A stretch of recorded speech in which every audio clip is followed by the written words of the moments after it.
Celá agenda zelených energetických technológií dnes ešte nie je dostatočne pripravená na to, aby mohla efektívne pokryť skutočnú potrebu ekonomiky, spotreby domácnosti a hospodárstva. Európska únia sa už viackrát výrazne pomýlila v tzv. Inovátorských myšlienkach, kde sa súčasne hnala vpred v snahe byť prvá na svete. Ide však o zjavne škodlivé a ničiace programy a falošné teórie. Spomeniem napríklad snahu o zavedenie európskeho národa, nesporne úplného odnarodenia a likvidácie histórie, kultúry a národnej identity jednotlivých pôvodných národov Európy. S tým pochopiteľne prišla obrovská ničiaca vlna plánovitého, násilného dovozu ilegálnych, nevzdelaných migrantov, najmä z Afriky a Ázie. Všetko pod rúškom úteku od vojen a údajného práva na azyl. Také však neexistuje. Nikto si nemôže sám zvoliť, kde chce žiť. Na to máme podrobne rozpísané platné normy medzinárodného práva, vrátane zmluv o Európskej únii.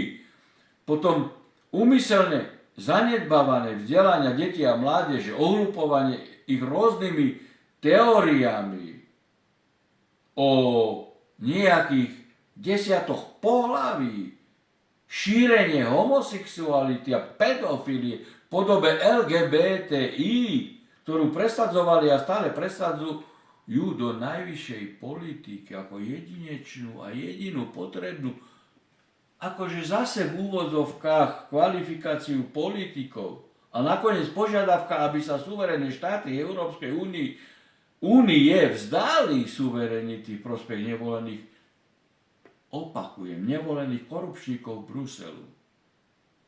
Najnebezpečnejším experimentom je dnes všemožné oživovanie fašizmu.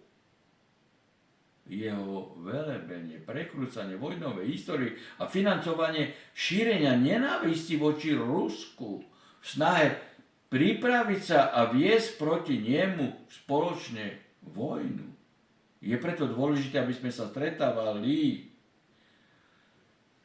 alebo lepšie povedané, aby sa stretávali lídri svetových veľmocí, aby tvorili, hoci aj kompromismi, nový svetový poriadok, založený na princípoch uvedených už v charte OSN, aby sa postupne ustalili vzťahy medzi jednotlivými svetovými civilizáciami.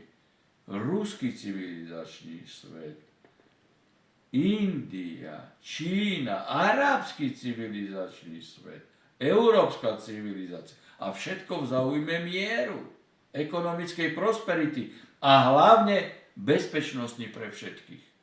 Ježiš, ja som to asi vypla.